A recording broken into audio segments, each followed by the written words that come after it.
Was a civic event dealing with schools over at Cobb Mountain, so we wanted to allow some time for some of those people to travel from there to here. Civic-minded people that they are, like we all are, and thank you very much.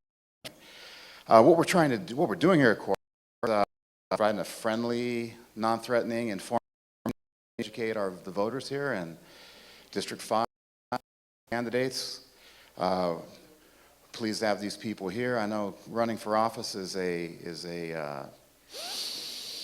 defies words. I know Don has done it, Monica's doing it, others have run for office, and I think we all have a lot of admiration and respect for those who throw their hat into the political arena to do it. I don't think I would want to do it myself, but so I admire the fact that we have Rob Brown and Philip Reimers here who are running for office. I'd also like to thank the co-sponsors of the event here tonight. We have Danielle Matthews, who has done most of the logistics and the legwork. Thank you so much. And she ran another one of these gigs last week for District 1, was it? District 1, and another one for District 5. So the Calpine, the Geysers are really taking the lead in trying to motivate and involve and engage our constituents here in Lake County. Also, the Lake County Chamber of Commerce is here. Melissa Fulton, she's going to be our timer. She's going to explain some things here in a minute. Of course, thanks to the Moore family. Bo Moore is here. Steve Moore, thank you very much for hosting this, providing the venue. And the International Union of Operating Engineers, number 3.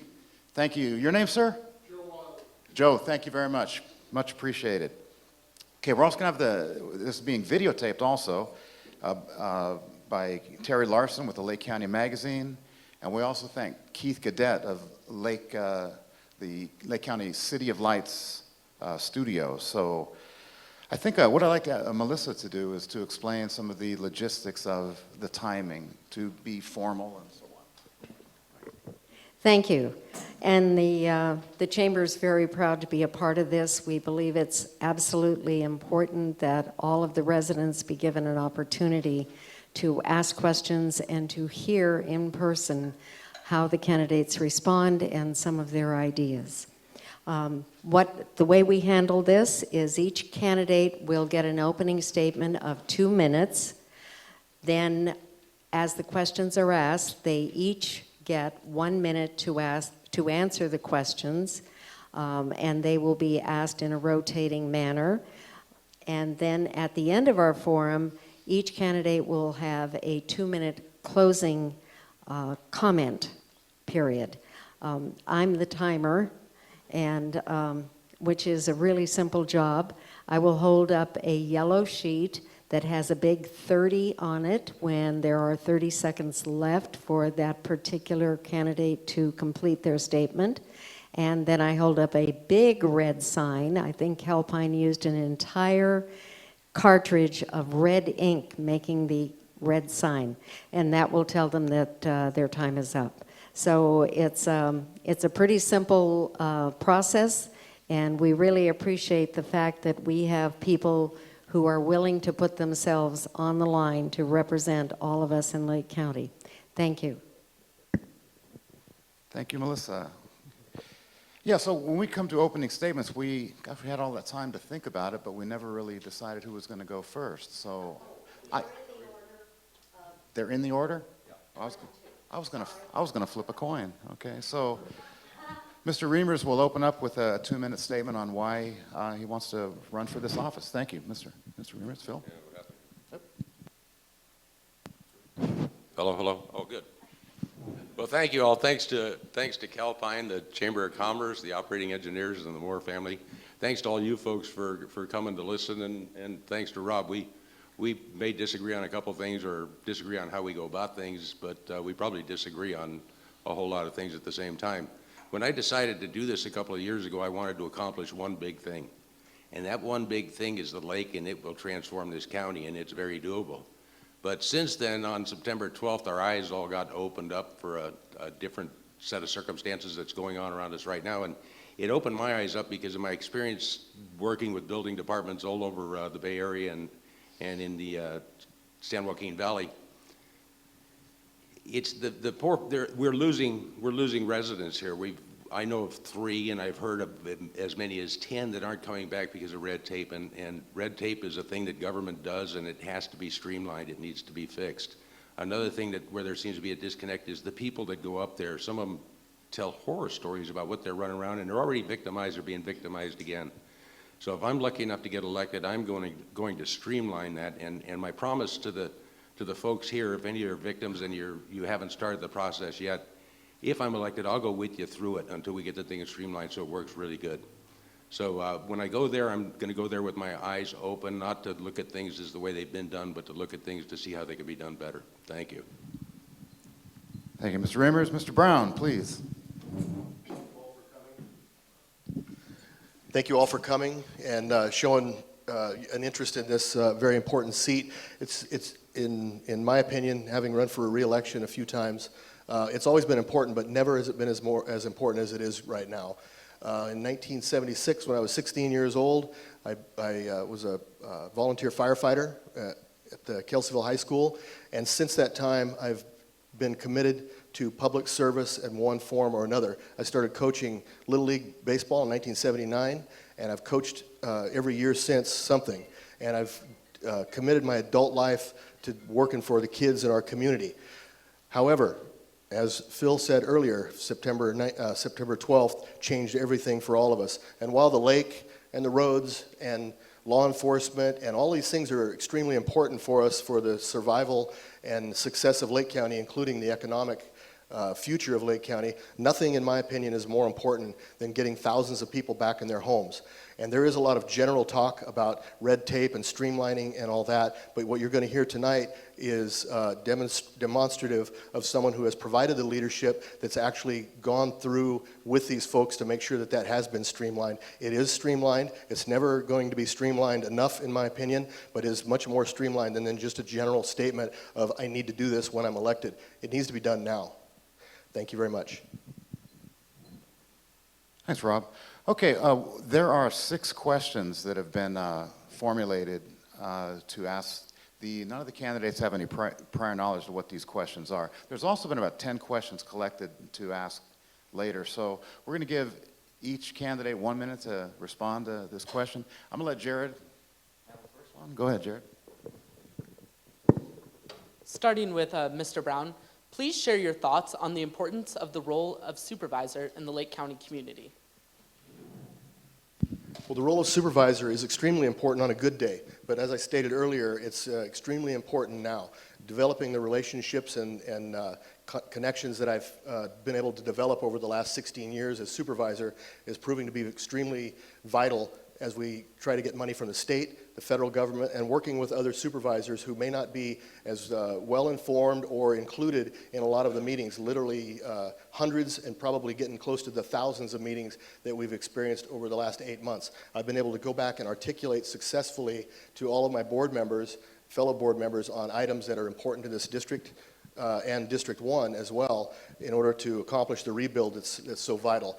And I've been successful in that. I've been able to get their support in everything that I've asked for them to do in accomplishing this streamlining that was spoken about earlier. I'll continue to do that. I have a great relationship with Senator McGuire, Assemblymember Dodd. Thank you, Mr. Brown. Thank you. That's time. You're enjoying this way more than you should.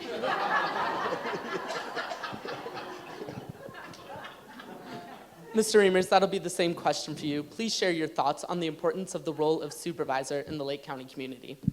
I think supervisors have to devote their time to getting the big things done. You know, the Lake County's been kind of meandering along for quite some time now, and things haven't been changed for the better.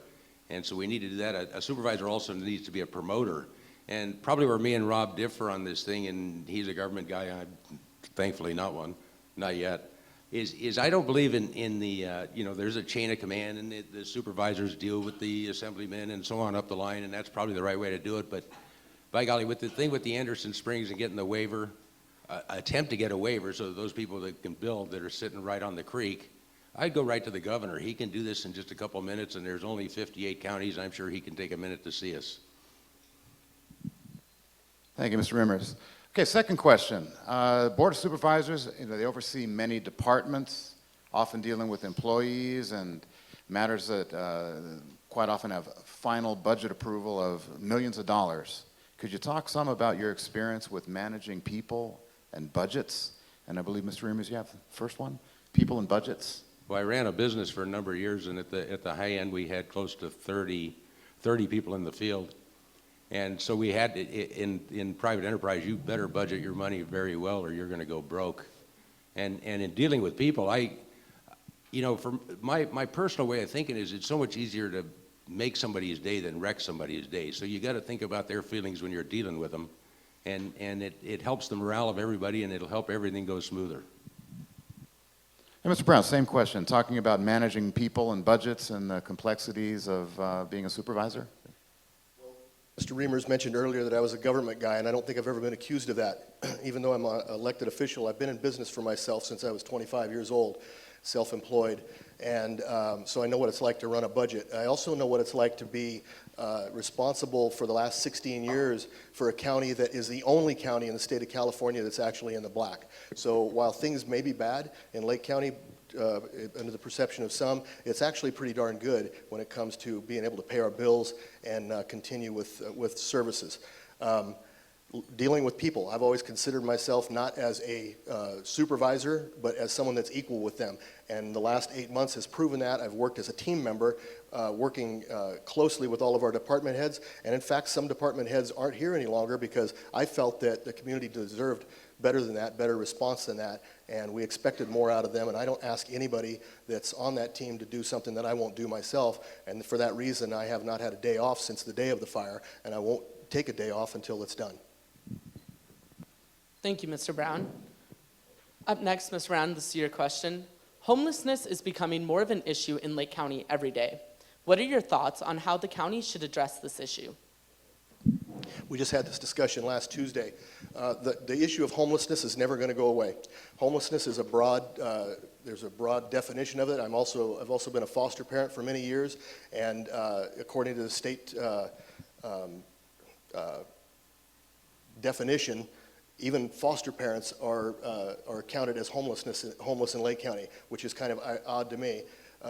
So I don't know how that works. But the issue of homelessness for me right now is secondary to the thousands of people that live up here on this mountain in Anderson Springs and Middletown that literally are homeless. Even though they have a place to live, they are not in their home, and that's what we need to concentrate and focus on right now. As far as building a homeless shelter in Lake County, while that may sound good and may feel good to some people, I guarantee you if we build it, they will come. We have enough problems right here locally to take care of the people that legitimately live here in Lake County, and I'd like to be able to take care of all of them. That's just not possible.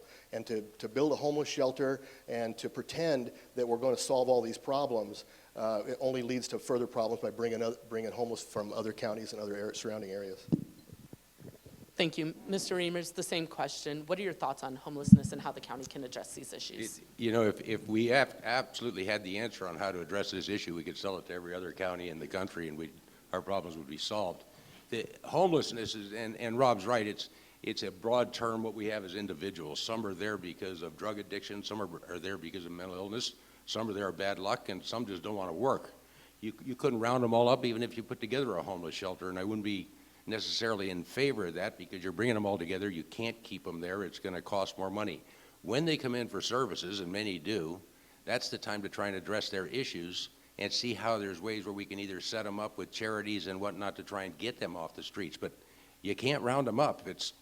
I believe it's unconstitutional. Okay, next question, gentlemen. Talking about tourism here, Kelseyville, Lake County, Cobb Mountain, wherever. What are your thoughts about attracting tourism to the area? And Mr. Reimers, yours first. Yeah. Tourism. Tourism used to be in Lake County.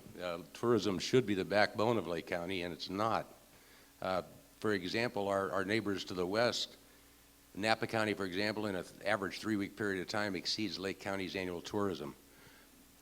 Lake County has a bad reputation. It started with the lake, and it started some time ago, and that the only way that tourism is going to come back to Lake County is to address that issue. It doesn't need any more studies. It doesn't need any more panels, discussions, or committees. the answer is out there. The solution's been there for 30 years. It's a private company that's been putting these things in for 30 years all over the world. It's expensive. We can get the money. The money's out there. We can transform the lake, and it's a quick process. Transform the lake, we transform the economy, we transform the county. What are your thoughts about tourism, Mr. Brown? Well, none of these answers can be answered in one day. It's just not possible. The homeless issue, we can talk about that the entire time. Tourism, we can talk about that the entire time as well. What we need to do is focus on making things as easy as possible for businesses that want to promote tourism, such as the wine grape industry. Canocti Harbor, we've worked with several buyers on that, trying to make it easy. Whenever somebody says that they're not going to be able to buy Canocti or they're not going to be able to put a vineyard, we want to make sure that it's not because of the county, not because of the government.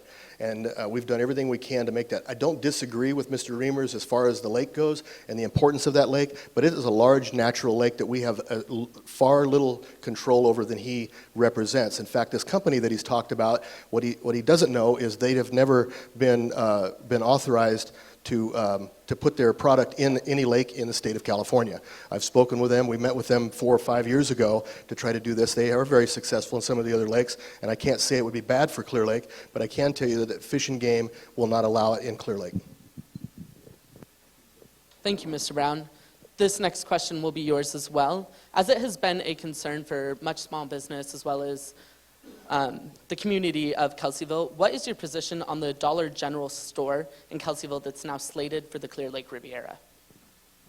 My position on the dollar store is the same as any business.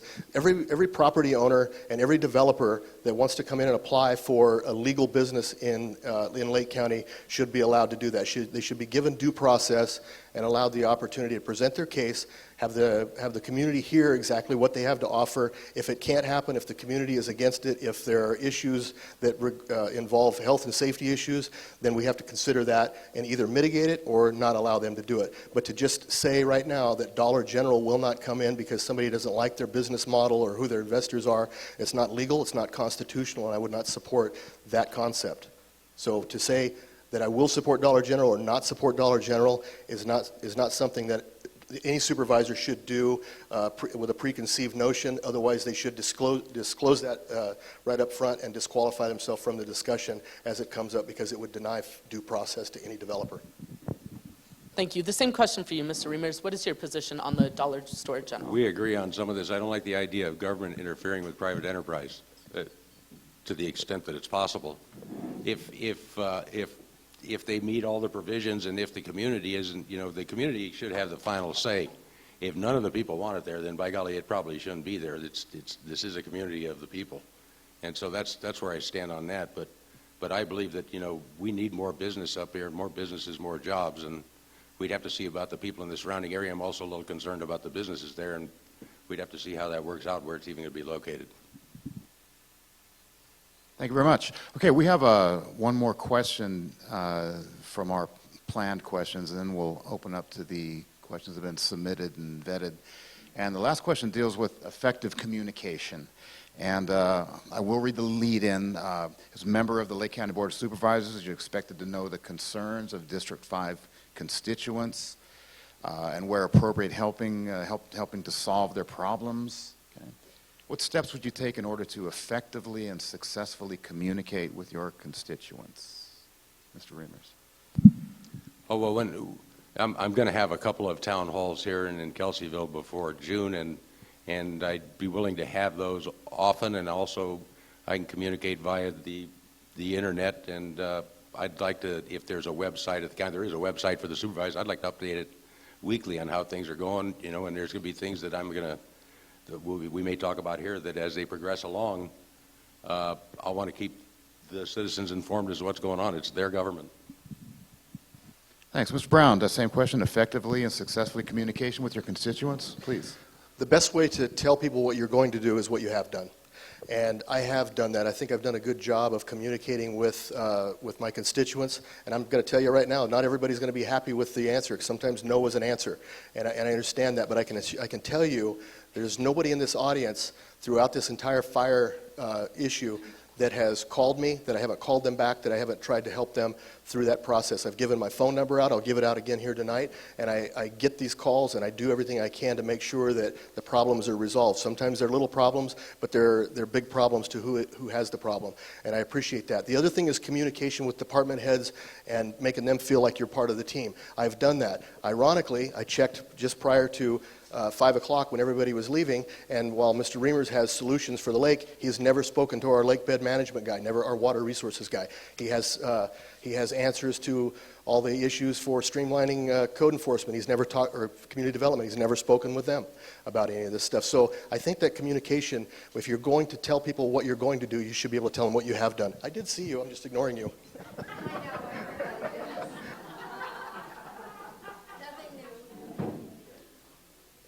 Okay, thanks. And so now we have some spontaneous inquiry coming, and Jared and I were standing up here kind of looking at these and just said, look, let's not try to have it.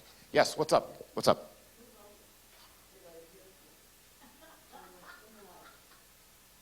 I can do that. Yeah. Okay, so we have some questions here that are, rather than judge or decide which are better questions, I'm just going to randomly pull one out and let Jared read it. Jared, here you go.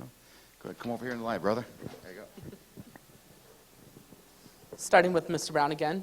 What steps should the county take to aid reconstruction in areas damaged by fires?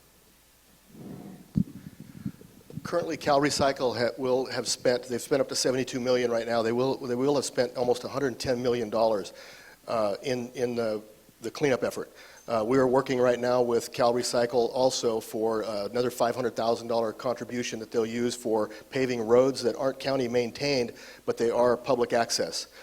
Working with the state and with the federal government to come up with nearly $10 million to rebuild the roads that have been destroyed through the Valley Fire. I've helped get $2 million grant from USDA and working on the other $5.5 million to accomplish the Anderson Springs sewer project. So these 115 lots that we can't give waivers to. It's not legal to do. Sounds good, but it's not possible. And the governor will not meet with you about something that will destroy the environment. So that's just not possible. That's rhetoric.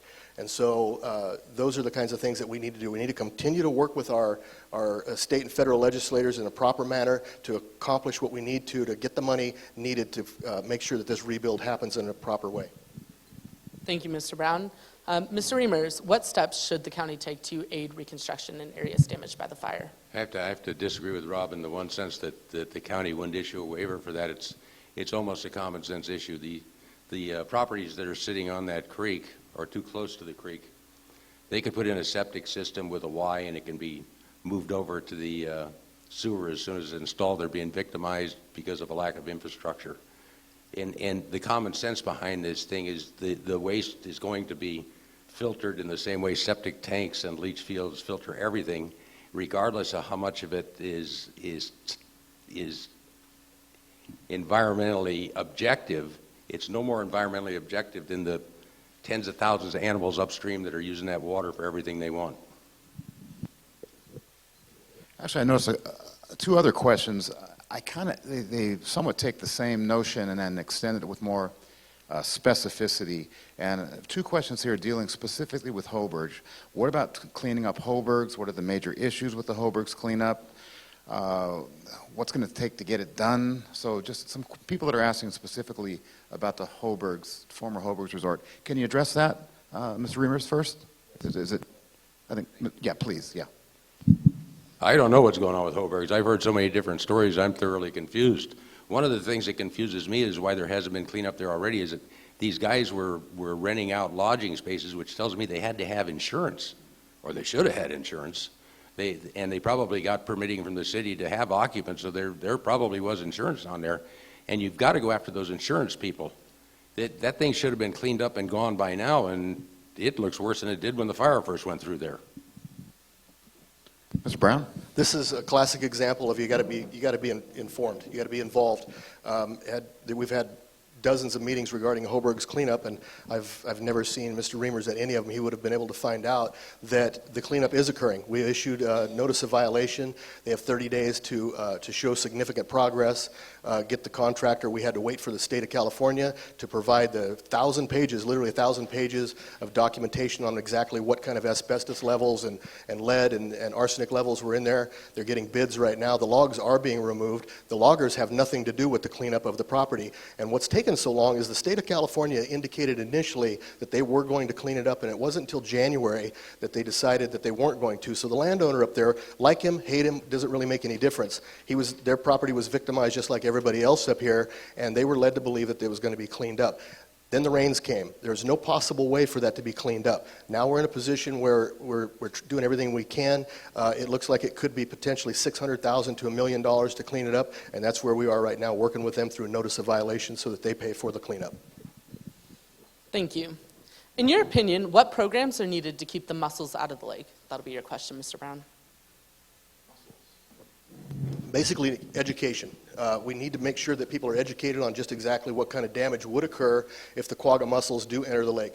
We have several programs going right now. One of them is to make sure that any boats that are coming from out of the area are clean, drained, and dry before they go in there, and they've had inspections done, and to make sure that all the boats that go in there actually have the quagga stickers on them, and if not, our Sheriff's Department has actually written several violations and tickets on that are very expensive, and that's basically what we're doing right now. And that's again, we're working with the state of California on several things, since it is a Department of Fish and Wildlife issue, and we're hoping that they contribute to that as well. And since the water that the water ends up going to Yolo County, and that we're encouraging them to become a part of that too, because whatever happens to Clear Lake happens downstream as well.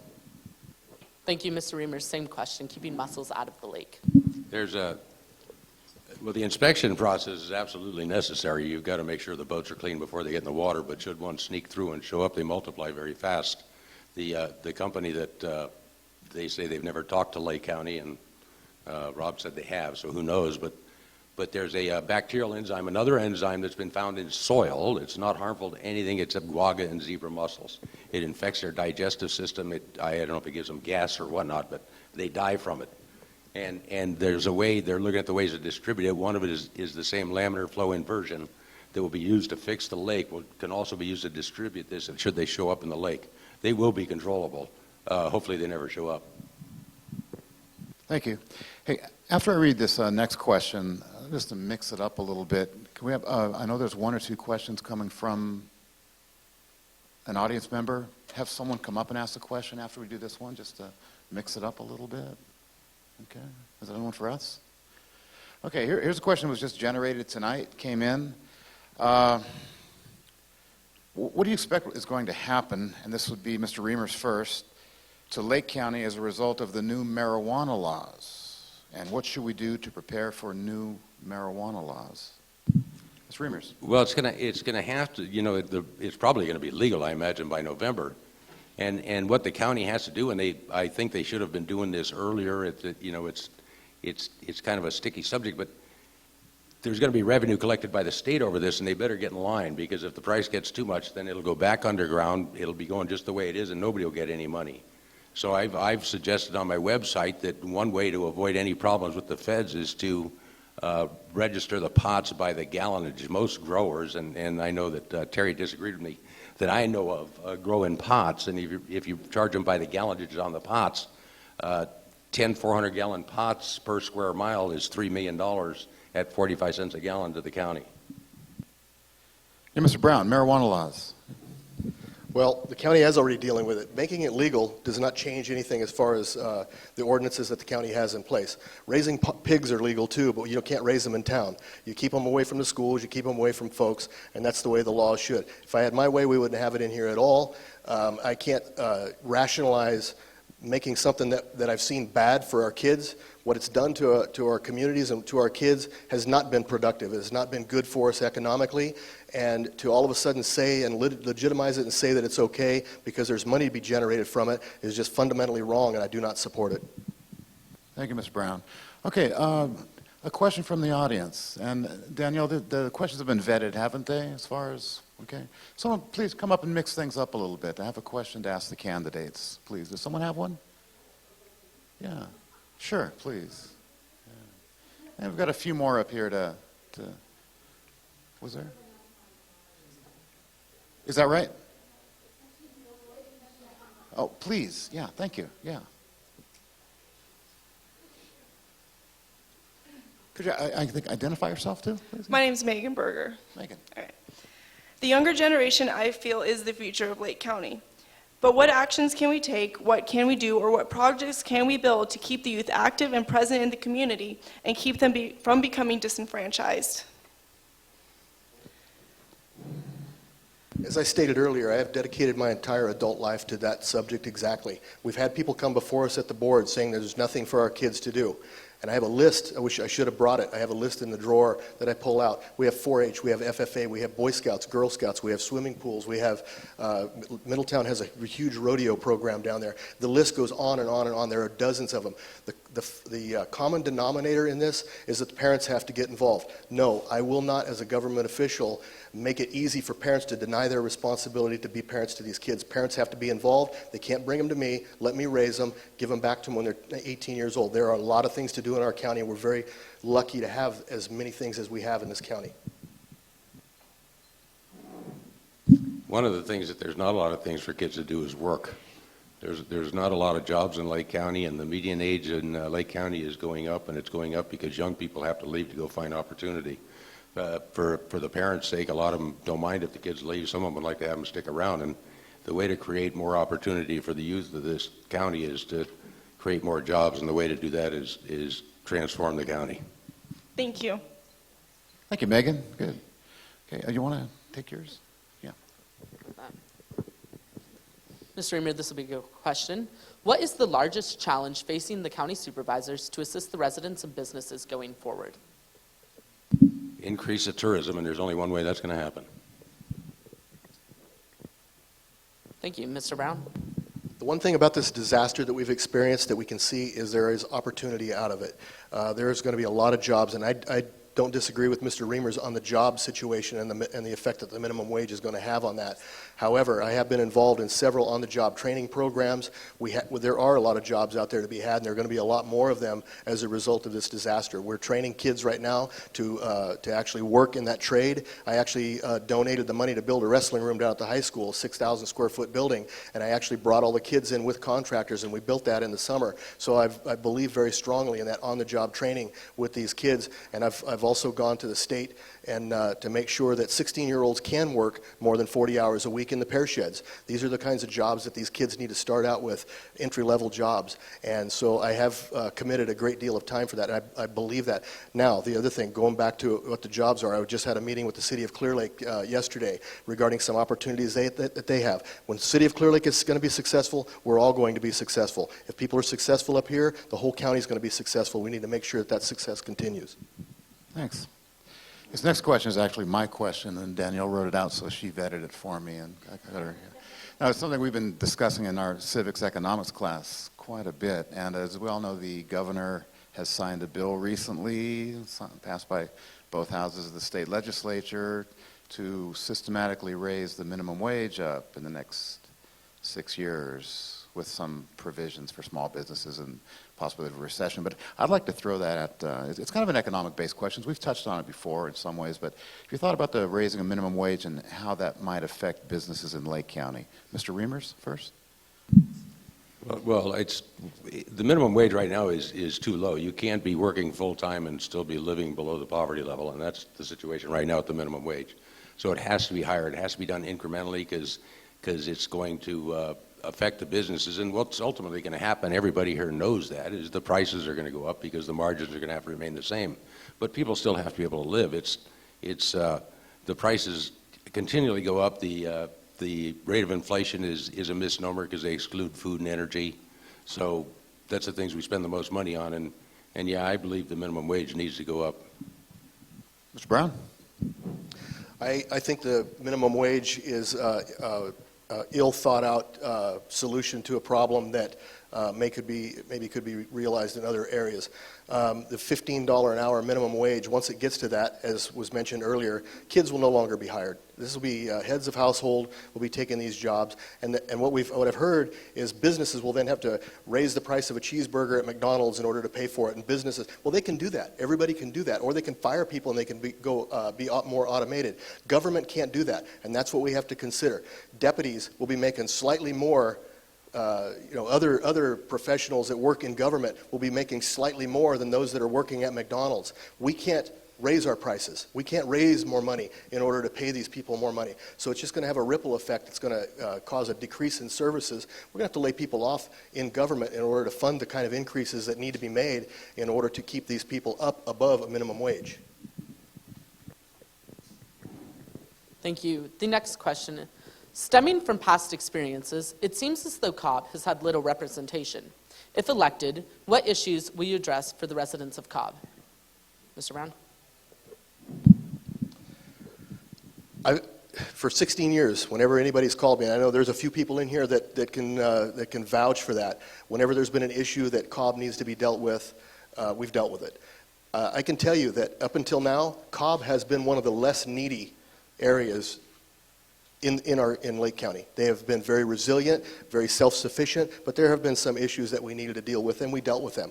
Now, I can honestly tell you that 90% of my efforts go to the rebuild of Cobb.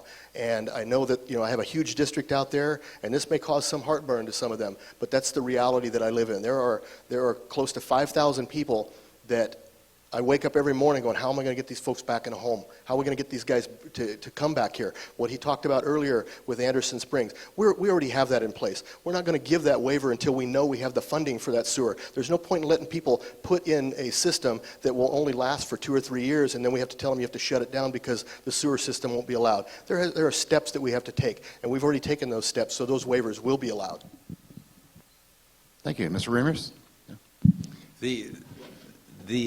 Could you repeat that question for me,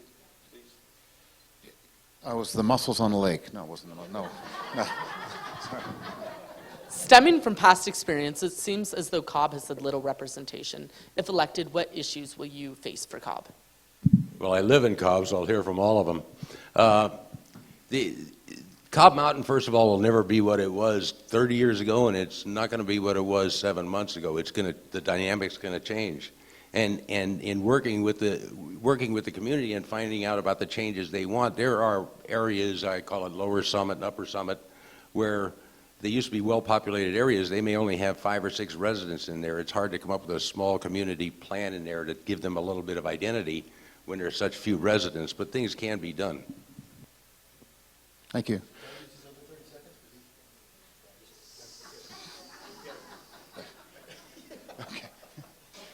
Okay, here, a question that came up. Okay, Lake County has the most diverse ecosystem in the world. We have more plant and animal species than anywhere, including the Amazon rainforest. Okay. All right. If you're elected, could you prioritize the protection of endangered species in Lake County? Could you talk to it first, Rob? Endangered species? Yeah. Well, I don't know where that came from. I don't know if it's true. I don't know if it's not true, so I'm not going to speak to that. I do know that there are laws that require that we work to save and protect those endangered species, whether I agree with it or not. There are studies that are done in Lake County on endangered species that have never been in Lake County, so they can't even be endangered, but we still have to deal with them. And I think we have the heaviest, the state of California has the heaviest environmental regulations in the United States, and so far I haven't seen that Lake County is responsible for endangering any of those. So I don't know what else to offer about that. But since I have some time left, I will go back and I'll say that the water consolidation is another issue that we're doing up here on Cobb that hadn't been considered until the fire. And so I pushed for that to make sure that we have a legitimate water system, and so that will save the residents of Cobb from becoming an endangered species. So I'm just trying to circle back around. That's more than legit. Okay. Yeah, Mr. Reimers, endangered species, please. Yeah. I assume we're doing a good job. I see a lot of species around here, and there's endangered species. Sometimes they get a little carried away. I've seen construction project stopped for some remote snake that they were probably up the street a little ways. Sometimes it gets a little carried away. I don't want to see any lack of development if they run into some frog they haven't seen before, because unless you've been everywhere, you don't know if he still exists. You know, I don't want to see any creatures disappear, but until I know where they all are, I'm not very much of an expert to talk about them. Thanks. Thank you. Yeah. I think we're run out of questions here. Yes, please. Would you like to, please? And identify. You are. I'm Sharon Reimers. Thank you, Sharon. Yeah. Phil's daughter. Of course. Of course. Well, this just kind of popped into my head. Microphone. Okay. In a lot of these smaller communities that I have worked in, a lot of they're not called Board of Supervisors, they're more like townspeople that kind of run the counties. So my question to both of you is, if the Board of Supervisor job was an unpaid position, would you still be willing to run? Thank you. First, Ms. Reimers, unpaid position. As Sharon knows, I was going to run before I found out they even paid for it. I thought it was a voluntary job. And, you know, I'm not doing it for the money. I love this county. I want to, you know, straighten the problems out that I see. I was here a long time ago. I saw what it was like. It can be that way again. The county needs to bring money in, and a lot of our problems will be resolved, and the only way that's going to happen is to bring tourists up here. Mr. Brown, unpaid. Well, as I stated earlier, I have been self-employed for 30 years, and I've been very fortunate to have that job. And as a result of that, because of the things that I mentioned earlier when Megan asked about the things for youth, Miss Lake County, 4-H, FFA, all these programs that we have for kids, in 16 years.